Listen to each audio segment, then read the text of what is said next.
I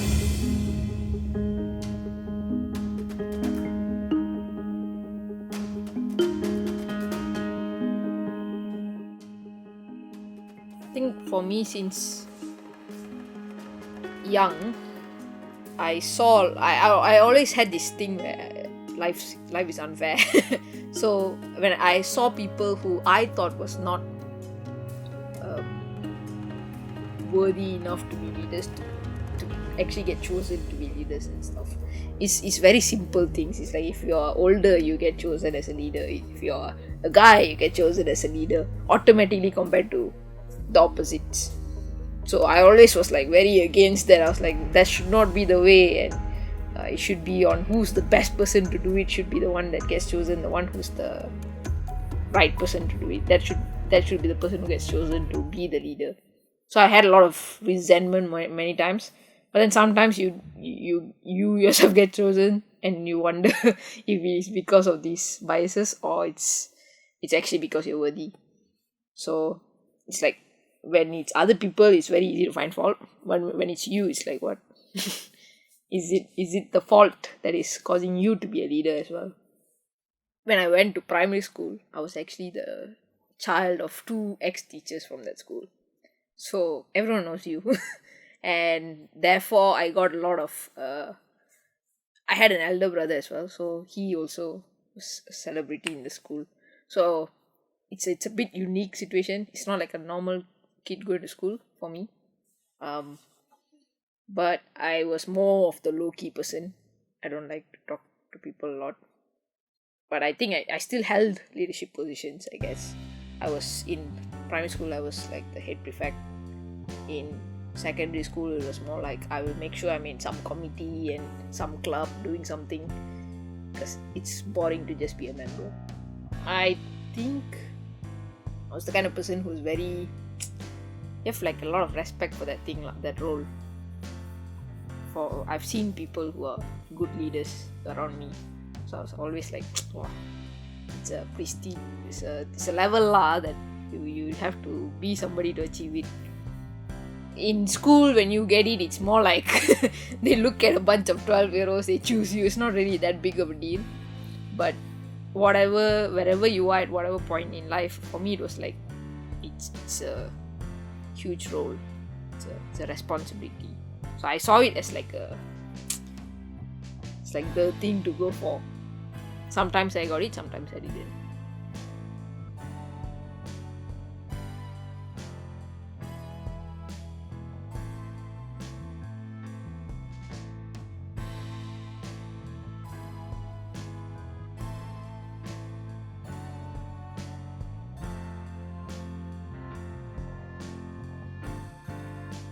But here they are, people who are doing businesses too. They are just a bunch of people who are happy with life. They all were going after their own personal happiness. It was not about their careers. It was not about their business. It wasn't about other people. It was about them and their happiness and who they wanted to be. They all were going after that. So I was like, this is different, because I've never seen people around me who go after their own happiness, and I always felt that should be the case. Not always, but like, there's many points in life where you come like, why are we not paying attention to our own happiness? Why should we care about what happens out there? So I had that question for a long time, but when I saw ET ideas, I was like, man, these people are actually living the thing that I feel should be the way to live life. So that was what I think got me to stay in ET ideas in a way. I think for anyone who first met Mathura all those many years ago, like me, for me, she represented everything that a perfect child in the system would be. Because if you think about it, when I first met Mathura, she was the sibling of my sibling's friend. So she was like 6 years older than me. She was a middle child. She was so polite to both her elder siblings, her younger siblings, her parents, elders around her. She asked the right questions. She was quiet when she needed to be. She was the perfect child in a sense. But what I learned about Mathura after a while was what made her different and what makes her Mathura is her ability to understand and truly care for people, to give people like me at that time, who was 11, the respect that she can treat me as her equal. And it took me some time to realize that, but once I realized that, I think that's one of the reasons why Mathura is one of my best friends. But it's one of those unspoken things that you realize looking back in hindsight, because she was just the kind of person who would take time to understand things if she didn't agree with it. So if I suggested any idea, anything, and at 11 I sometimes suggest strange ideas for her, she wouldn't say no outright. She would think about it and she'd come back to it. And I remember one of the first few things when I first joined Ascendance is I came up with this idea that we should completely revamp everything Ascendance did. Which, if you think about it, is a lot of work. And Mathura, being the person who at that point of time was running all the operations and making sure all of the processes were in place, it would be a lot of work, especially for her. So when I first came up with the idea, we should change up different things. From being an ebook marketing team, we should go on to be a community online and things like that. For Mathura, she didn't say no like how I thought she would, because that's what you normally do growing up as a child. When you have an idea which is too hard to bring into reality, which is complex and tiresome and bothersome, people will normally just tell you no, it takes too much effort. But with Mathura, even though it would be a lot more work for her and for everyone, she just said, okay. And she said, okay. And she went back and she thought about it. And she thought about how we can get it done. And we were kids, so we were idealistic. And we were like, you know what? We can change the world. And our way of changing the world, as idealistic as we were, we went for the most traditional method of changing the world, which is sell a book. And then we were like, okay, maybe selling a book won't work. So when the idea came about to, go online, because online is the place to be. I mean, we were selling ebooks, so we were already online, but not just give a book, give more to people than just a book. It kind of like opened up so much more doors. So for me, it was like, one, that was the first time I feel I saw people younger than me come and give ideas and their ideas being championed. And I saw that happen. As somebody who works with the young, that is what you see. The power of the next generation, and as well as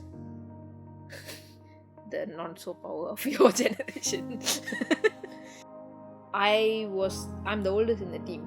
So when I joined Ascendance, it was actually when I was 19 years old. I was already a college student. I had already moved on past the young age. And for the first 2-3 years of Ascendance, I saw a lot of things I cannot believe done by the younger ones. But I also witnessed many things, like people living the life that they want and building it. There's no such thing as a unsolvable problem. There's always a solvable. Every problem can be solved, and the solution is with us. I saw many of these kind of things, which I wish I knew when I was a kid. I wish I knew this when I was a 7-year-old kid who had problems with my brother or my sister or my parents. I wish I saw this when I was a 13-year-old kid who had so much of doubts about myself. It's like at every point in my life, I wish I had this, but I didn't. So I think what Ascendance means to me is, whatever we have been taught, whatever I have been taught for the past 4 years, if a kid could have this at a younger age than me, that means their life will be relatively better, and that would mean that they can build a life that they want. And it will come to a point, definitely come to a point where it's not one kid, it's going to be millions of them. And when millions of them have had this at a young age, there's literally nothing that can stop them, and they can build the world that they want.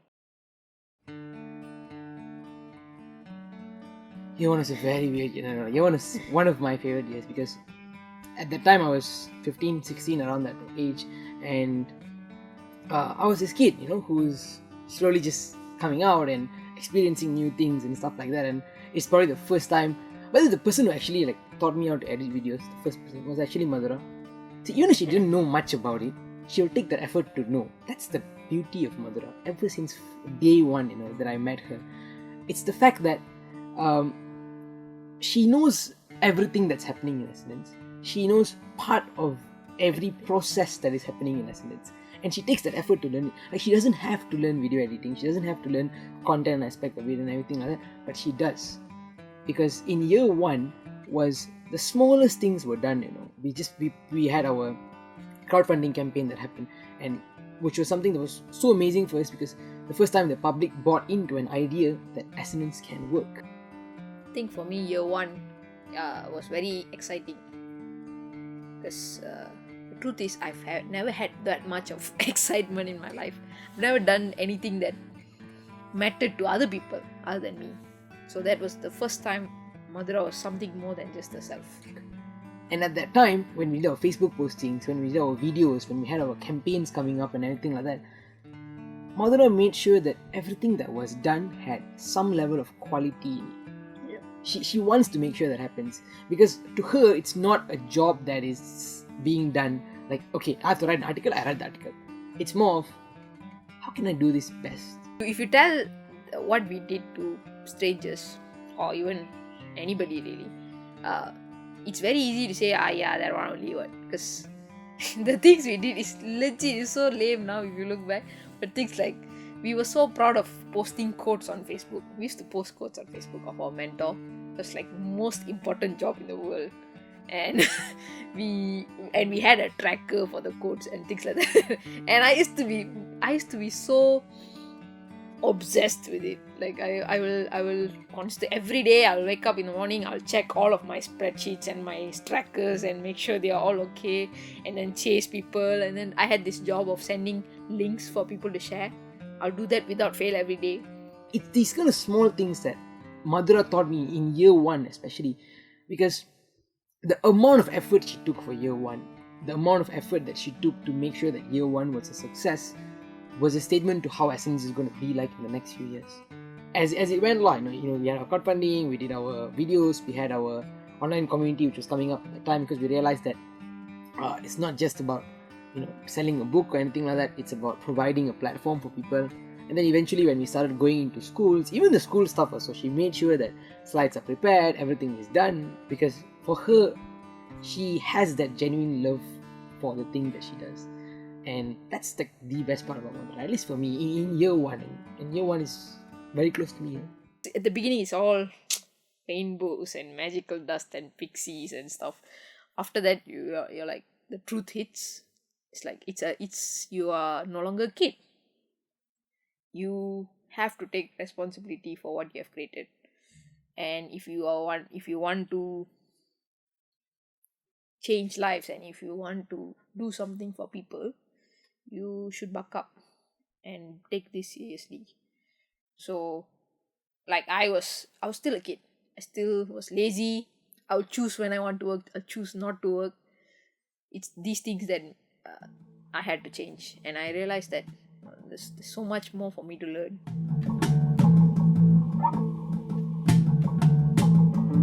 And one of the things about year 2 is, it is when Mathura really stepped up and became the leader of Essence. Because only when crazy things happen, when a lot of things are moving and you need to do stuff, do you really see the person who is there managing the whole team. Do you really see the person who is leading everything and being there for them?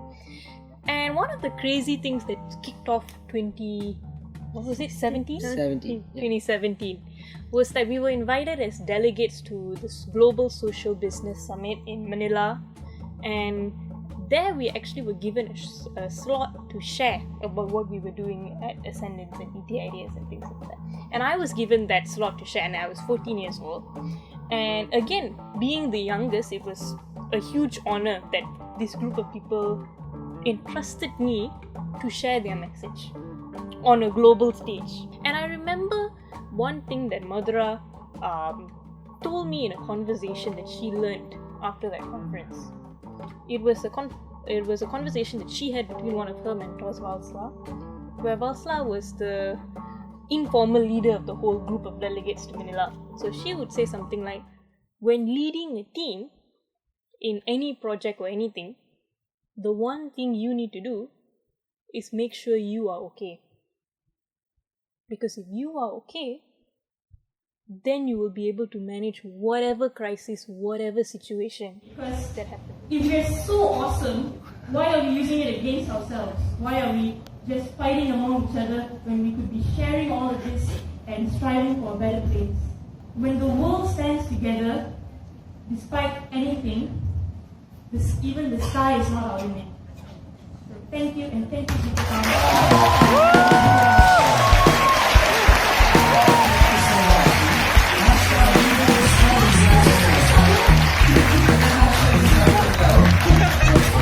That lesson of letting the young lead, of being able to, from the back, observe what your team is doing and being there for them, that I think Mathura learned, and she's been applying it throughout 2017, throughout 2018, and so on.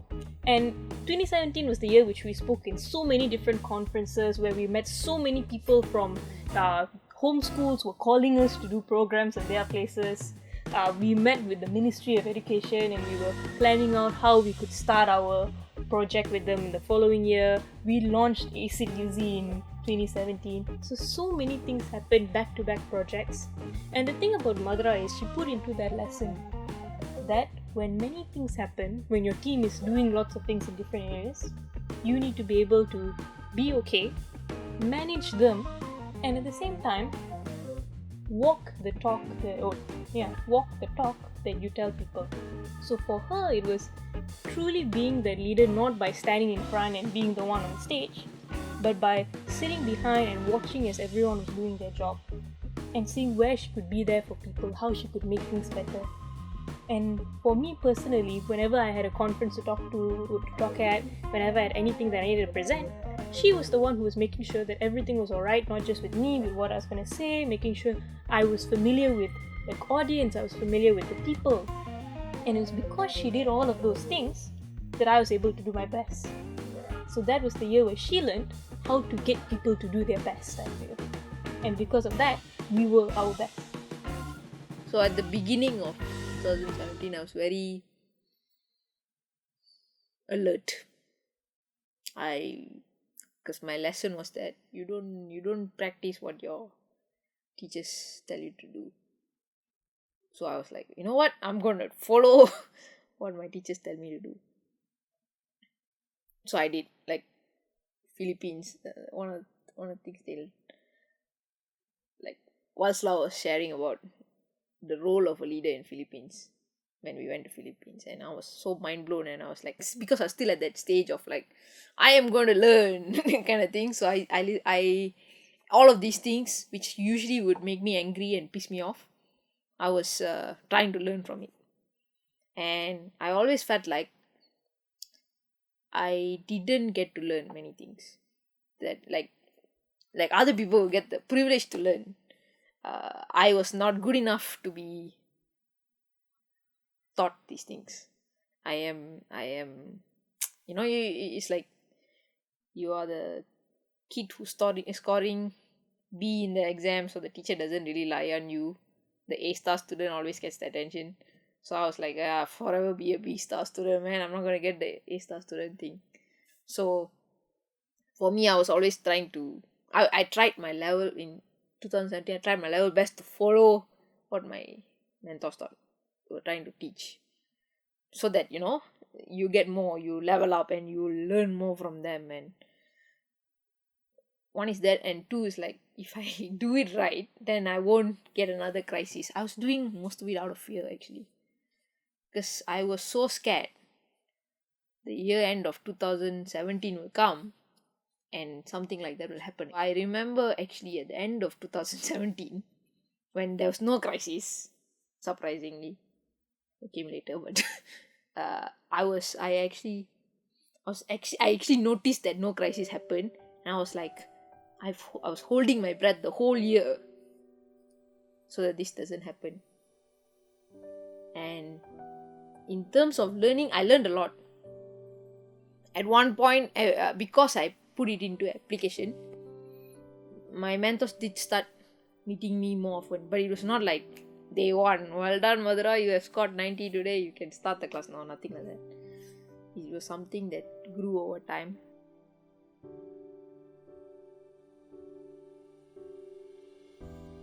One thing boss tells me often is we are very similar.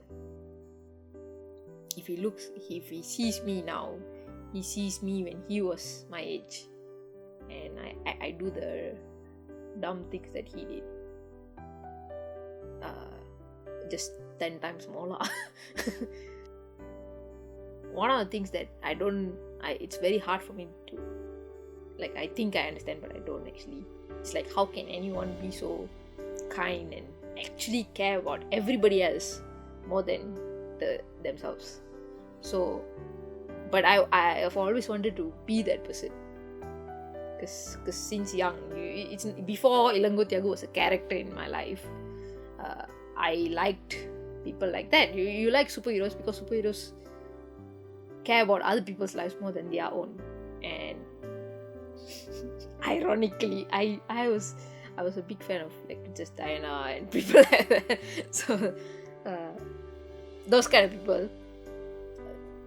Harry Potter, that's one of my characters. These characters, right? They are all people who would put other people's lives before theirs, and they are all fictional. Then you see this actual person who sits next to you, also being that character, because you have seen that person do things for you and for the people you know. They go out of their way to do it. So I always wanted to be that person, and because I find it very hard to do it. It's like it's completely opposite to who I am right now, or I was who I was. I would say still who I am.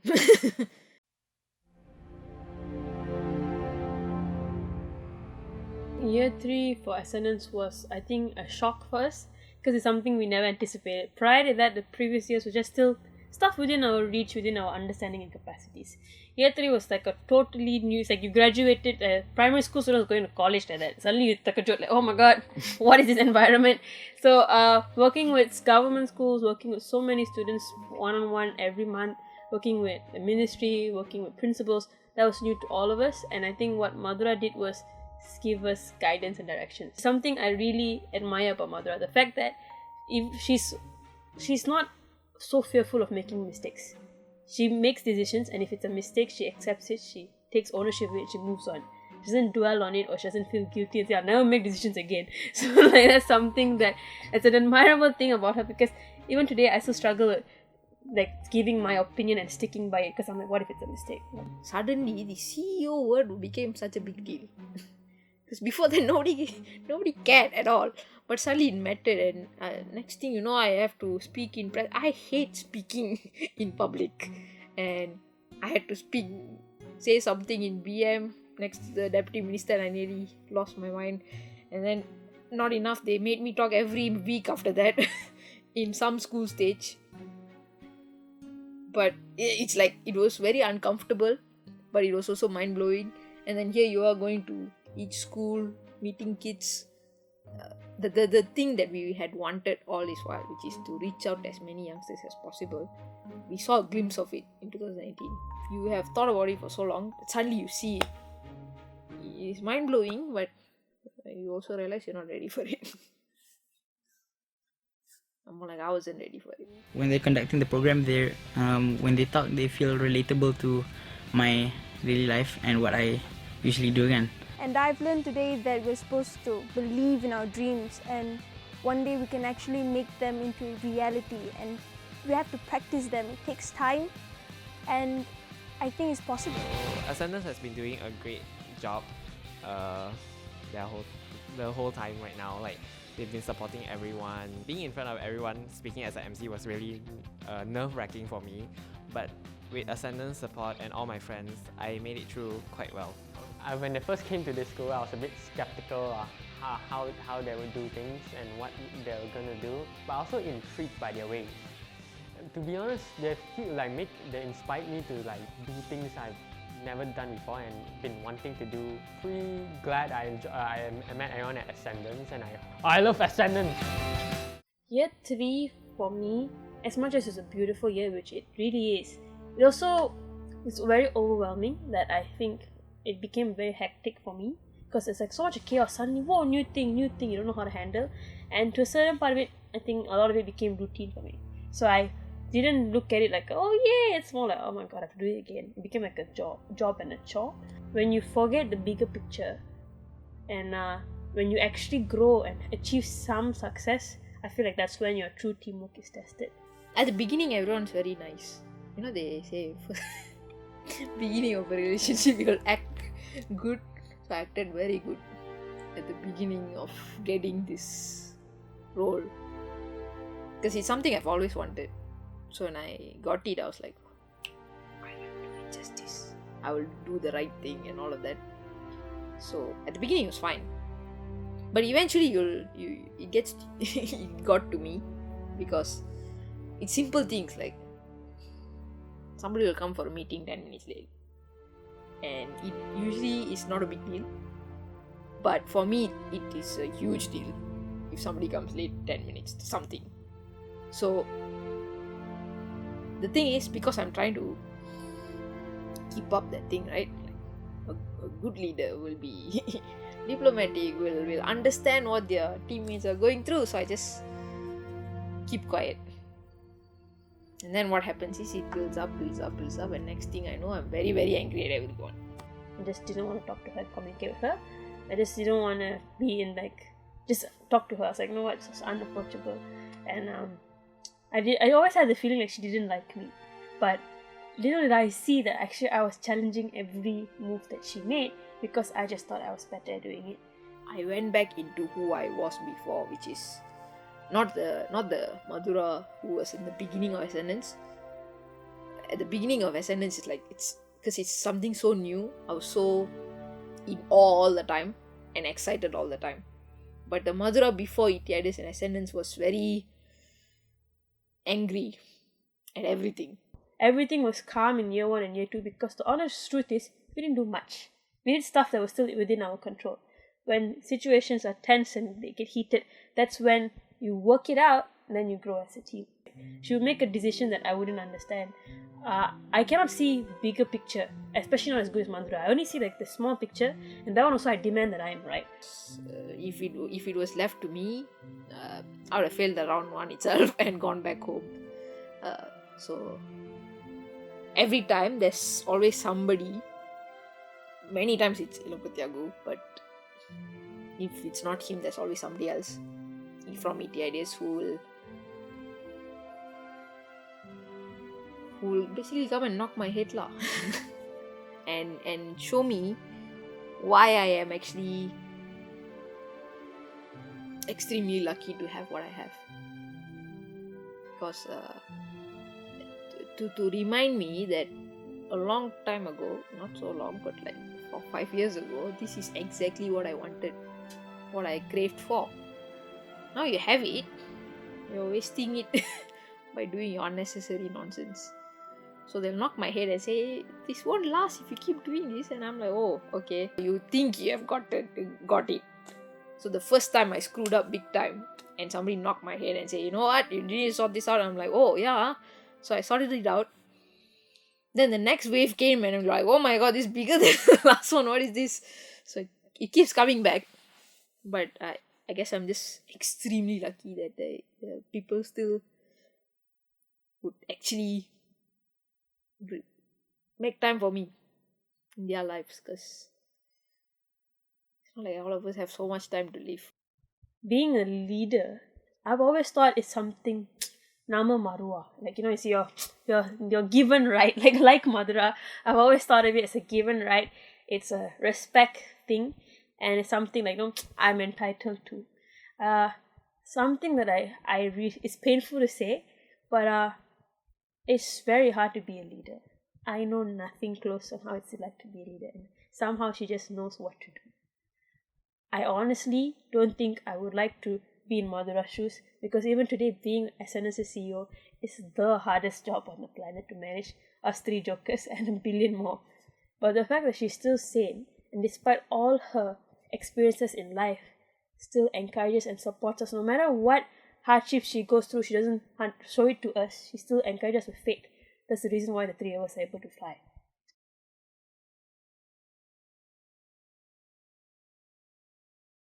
So 2019 has been a year where there is a bigger amount of responsibility coming up. More and more youngsters are coming into the picture, more and more things are being done, more and more content is being produced, and every day is a day of excitement. Every day is a day of hassles coming around here and there again. But it is to never ever ask yourself, or never tell yourself that you are not worth it. That just because you are your flawed self, just because you're a person who sometimes isn't responsible enough, sometimes you have your own setbacks, it doesn't mean you are not worth it. And I see that in Mathura every day, because Mathura can see that in me. And she tells you that it's okay. It's okay to be who you are. And as long as you don't give up on your goal, as long as you are better than you were yesterday, you're better than you were a few months back, you are making that progress. Because when I see the kids nowadays, when we work with also, they all have their own amazing abilities. And every ability shouldn't be disregarded. Any ability shouldn't be disregarded. Because Mother didn't disregard my abilities and who I was. 2019 has been the year which the youngsters we've guided have done amazing things. They are now going out there and creating change. And we are, in a way, guiding them to step into the spotlight, to step into the leadership roles, to be the best that they can be. And one of the things that I have noticed Mathura do is, it's never about what we say in classes. It is about that at times, but it's not just about that. It's about who you are as a person. And one thing I've noticed in Mathura is, who she is as a person is reflected in the people she guides, in the lessons she teaches. How she takes charge in situations, not just in big meetings or in decisions, but also in things like car parks and ordering food from restaurants. It was those kind of things that is her character. And it's not because we listen to her say, you should take charge, or you should be responsible, or you should be disciplined. No, she never says these kind of things. But that's the kind of person she is. And when the youngster she's guiding, and even us when we look at her in our day-to-day lives, it's how she is in the small moments, in the everyday moment on the street, that kind of makes us want to be better people. There was a point in 2019 where even I didn't stand up for myself, and even I gave up hope on myself. She was the only person in that moment to tell me, no, it's okay, you're fine, you will be fine, and we'll get through it together. For me, that meant a lot, because I didn't think I deserved it. For all the tough times I've put Mathura through, that was like the last thing I expected her to do, just stick up for me and stand up for me. So that was something that meant a lot, because to have that compassion and care when you need it the most, that's what true leadership is. That's what a true human is. Because it's so easy to just find fault that person at that particular time when they're at their lowest. But she didn't. She was there, and she's the person that if ever I need any reassurance for, I know she's there. She has my back. Even if today you ask me, if you ask me how was today, there's a part of me that says I didn't give my best today. So I want to come to a point where if you ask me how was today, say I did my best the whole day. I want to be able to say that, because right now I can't. Many times I have many regrets when I go to bed. Like, I could have sorted this out, I could have spoken to this person, I could have done this, I could have done that. And I think if I ask that question, who I want to be, I want to be able to say, this Mathura. And that Mathura is basically has sorted out all those unresolved I don't know what you call it, conflicts with people, has lived the life that she wants to live. Go to the places that she wants to go, do the things that she has wanted to do, given her best in everything. I think that's what bothers most people. Whatever they had, they never gave the best. I think every kid should know how to live life at a young age. If a teenager can know how to handle their emotions, a teenager can know how to not let the stupid fights that come in when you are a teenager to affect your relationship with your family. If a teenager can know how their thoughts is what builds their life, they can live a happy life, a life that they want to live. And as collectively as youngsters, we can do so much and all that, but I think at the end of the day, it's all of us looking at our own lives. If everyone can just live happily, and if everyone can just live the life that they want to live, that they are meant to live, they can just do that, everything will be fine. I'm sure if I look back 4 years or 10 years, I'll see a lot of pain that I've caused people.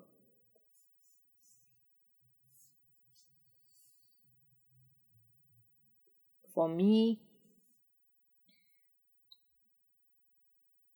one, I want to learn why, and make sure I don't do that again. For Essence, for my role in Essence, I don't have much time. As much as I can't comprehend that fact, but I don't have much time in Essence. I'm not that young. I'll be too old very soon. I just want to be able to leave a team that can do very well without me there. And I think that's what I should focus on now.